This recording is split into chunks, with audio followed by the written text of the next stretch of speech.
Hello everybody, we are glad to welcome you on a HardReset.Info YouTube channel, and today I would like to show how you can see Twitter trends. So that's a very simple and straightforward thing to do. At this little bottom panel, tap at the loop icon that will bring you to the Explore page. At the Explore page, the very first section that you'll see says Trends. Usually by default, if I'm not mistaken, it's going to show trends for you.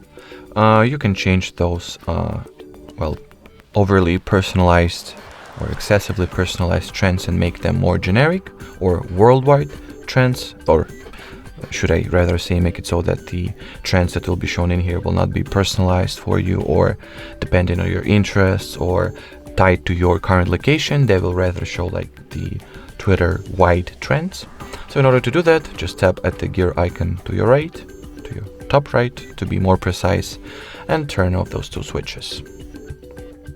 Then press or hit done, reload the page, and now we will see the worldwide generic trends. Alrighty, so that will be it for this video, guys. Thanks for watching, thanks for your attention, and bye-bye.